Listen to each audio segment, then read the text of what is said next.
Je vous bénis ce matin dans le nom puissant de Jésus-Christ de Nazareth. Et je viens par ce thème ce matin pour éclairer encore ton jeudi. Pour t'accorder un jeudi parfumé par les Écritures. Un jeudi béni de Dieu. Et que cela soit sur toute ta vie de tous les jours. Au nom de Jésus. Notre thème d'aujourd'hui est celui-ci. Naître de l'esprit. Pour vivre selon l'esprit. Naître de l'esprit pour vivre selon l'esprit. Pour ceux qui ont déjà suivi l'autre, il a déjà dit là-bas la maturation des deux semences. Donc ce qui est de départ, c'est ça qui va se manifester à la cueillette ou pendant la récolte. Donc c'est pourquoi notre passage d'ouverture ce matin, il s'agit de Jean 3, verset 1 à 6.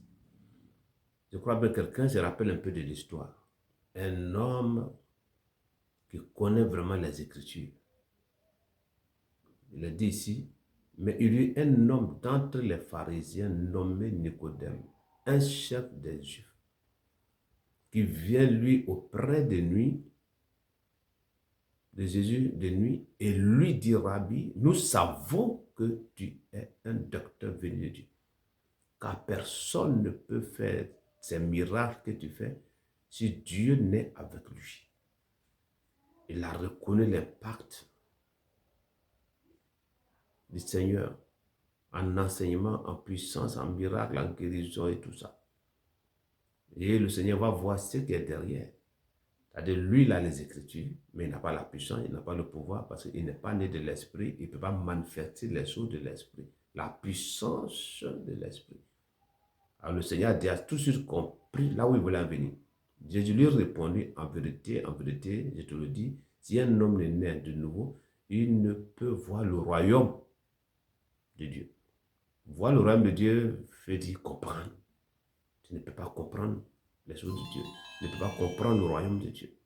Alors Nicodème, pensant que c'était un langage humain, il va alors dire comment un homme peut-il naître quand il est vieux?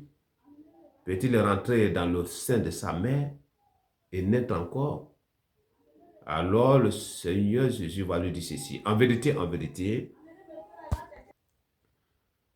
et il continue pour dire, ce qui est né de la chair est chair. Et ce qui est né de l'esprit est esprit.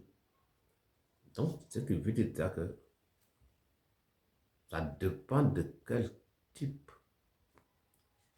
de géniteur tu as eu. Si c'est la chair qui va se manifester. Si c'est l'esprit qui va se manifester. Pourtant, l'autre avait déjà les Écritures. Tout comme on va lire un passage tout à l'heure dans le livre de Matthieu où il est dit que les scribes, ils étaient versés dans les Écritures. Ils étaient assis dans la chair de Moïse. Donc, ils ont connu toute l'histoire de Moïse, de sa naissance jusqu'à la fin de sa vie, tout.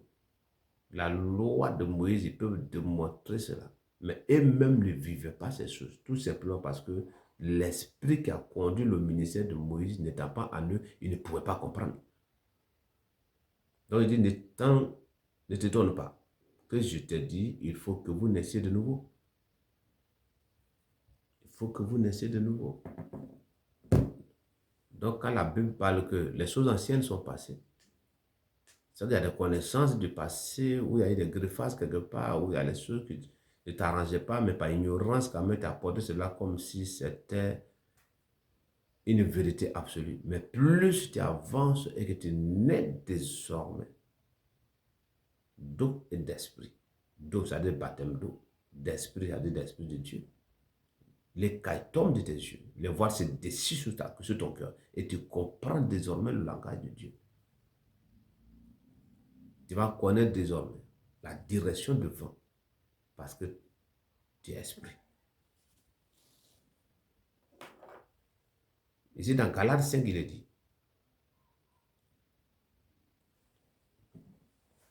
que les deux sont opposés. Et nous ne devrons pas faire ce que nous voulons. Et voici que d'autres veulent faire ce qu'ils veulent. Ils veulent faire ce qu'ils pensent. Ce qui leur bon semble bon. Qui leur semble bon. Est-ce que ce que tu le fais, en réalité, Dieu prend plaisir? Si nous lisons rapidement. Je dis donc, marchez selon l'esprit et vous n'accomplirez pas les désirs de la chair. C'est que si tu marches selon la chair, les désirs de l'esprit seront ignorés. Alors, Paul lui vient te dire ici de marcher selon l'esprit et tu vas accomplir les désirs de la chair. Car la chair a des désirs, contraires à ceux de l'esprit. Les deux, chacun a ses désirs. Et l'esprit en a de contraire à ceux de la chair, qu'ils sont opposés. Donc, tu ne peux pas à la fois être au pouvoir du régime du pouvoir qui est au pouvoir, et puis à la fois être aussi du régime, mais aussi de l'opposition. Et celui qui est au pouvoir, c'est le Saint-Esprit. C'est Christ qui est éternellement sur le trône et il a mis son esprit en toi. Et son opposant juré, qui se nomme Satan, ou le diable, tu veux à la fois se le servir. Donc, un peu de chair, un peu de Dieu. Ça ne marche pas bien.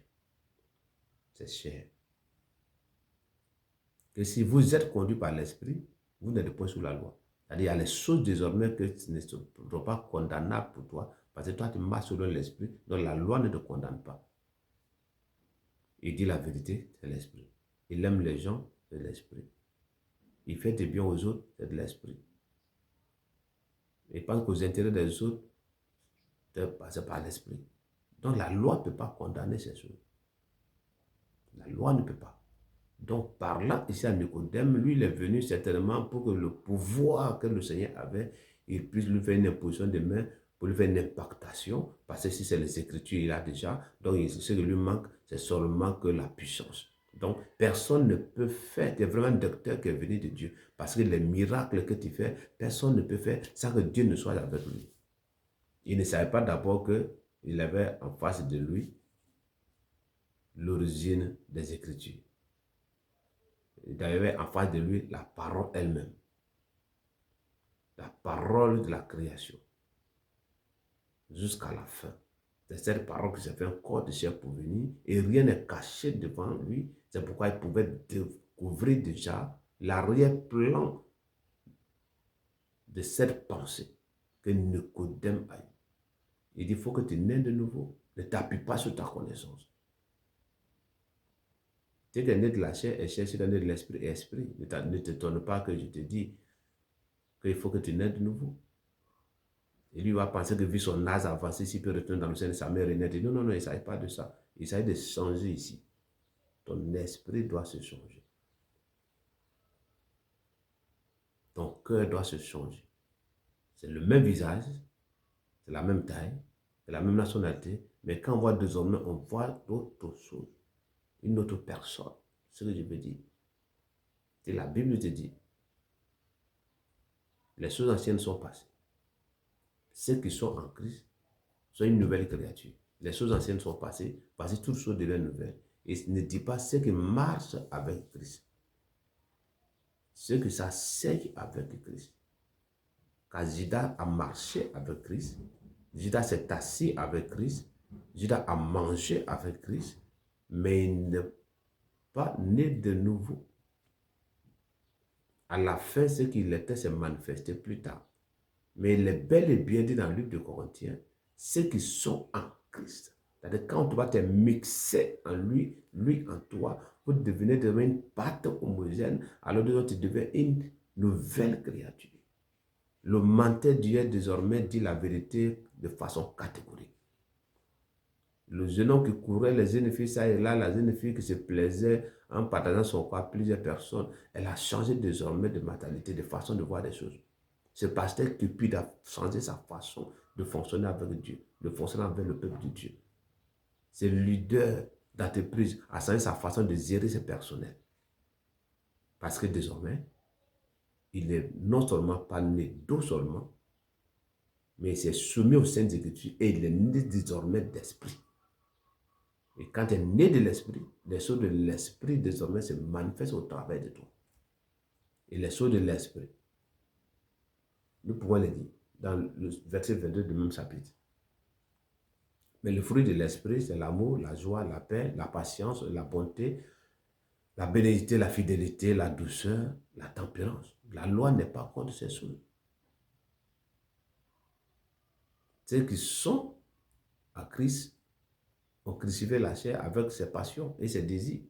Pourquoi? Parce qu'ils sont déjà nés de son esprit. Pourtant, ceux qui sont nés de la chair, il a dit ceci. 17. Ils sont opposés entre eux, afin que vous ne fassiez ce que vous voudrez. Si vous êtes conduit par l'esprit, vous êtes non point sous la loi. Or, les œuvres de la chair sont manifestes. 19. Ce sont l'impudicité. Il va à l'église, mais il est impudique. L'impureté, la dissolution, l'idolâtrie, la magie. On voit aussi dans les églises, dans les entreprises. Les inimitiés, les querelles, les jalousies, les animosités, les disputes, les divisions, les sectes, l'envie, l'ivrognerie, les excès de table et les choses semblables. Je vous dis d'avance, comme je l'ai déjà dit, que ceux qui commettent de telles choses n'hériteront point le royaume de Dieu. Parce que celui qui est éternellement sur le trône, son esprit est contre ces choses-là. Alors toi qui continues à vivre selon la chair, tu ne pourras pas hériter ce trône-là. Alors il est dit, celui qui vaincra, je le ferai asseoir avec moi. Ce qui veut dire, il y a un combat à faire, ne te laisse pas conduire par la chair. Dans Romains 13, il est dit là-bas, de résister à la chair et de ne pas accomplir ses désirs. Mais du côté de la lecture, il est dit, revêtez Christ. Revêtez Christ veut dire revêtez la parole de Dieu. Christ, parole. D'ici là, que Dieu vous bénisse. Dans Matthieu 23, il te parle tout à l'heure, les scribes sont assis dans la chair de Moïse. Ils sont versés dans les Écritures. Mais quand il lit à partir du verset 3 là-bas, Matthieu 23, verset 2 à 3, il a dit, il lit les choses sous l'épaule des autres, sous le cou des autres, mais eux-mêmes ne peuvent pas remuer au bout du doigt. Il s'est pressé durement sur les gens et lui-même vit le contraire. Il peut être un scribe. C'est qu'il est scribe. Il a les saintes écritures à la main. Il lit exactement. Mais arrivé un certain temps, il ferme et puis sa chair prend effet. Il commence à faire rentrer les dogmes dans l'église de Dieu. Tout simplement pour s'enrichir. Pourtant, à l'écouter, il est éloquent. À l'écouter, il est versé dans les Écritures. Mais il y a les petites stratégies, n'est-ce pas, pour escroquer le peuple. Je prie désormais que ton leader naît de nouveau et qu'il naît de l'esprit. C'est ce que je veux dire. Afin que les vertus de l'esprit, les fruits de l'esprit, sinon le fruit de l'esprit. C'est un seul fruit et en elle 9 éléments. Il n'y a pas de toi. Les choses qui sont citées, ce sont les éléments qui sont en lui. Comme un fruit d'orange avec des pépins et autres. Que tout cela soit en lui.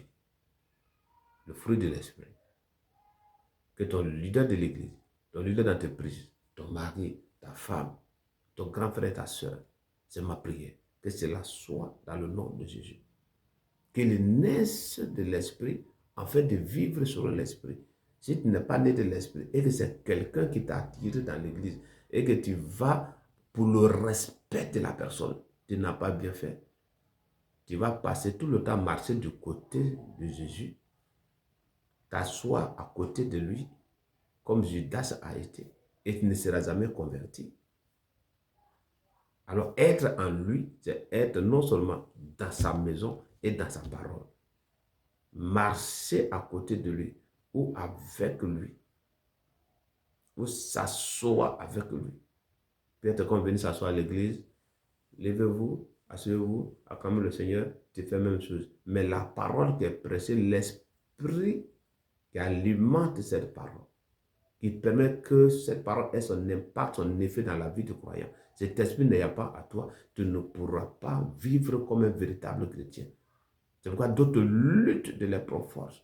Ils luttent, ils veulent vraiment y parvenir, mais ils n'arrivent pas. Parce que la chair domine. Je te prie désormais de prendre ta vie au sérieux, de gêner s'il en faut, pour que l'esprit gouverne tout ton système, pour que l'esprit gouverne toutes tes décisions, pour que l'esprit gouverne tous tes désirs.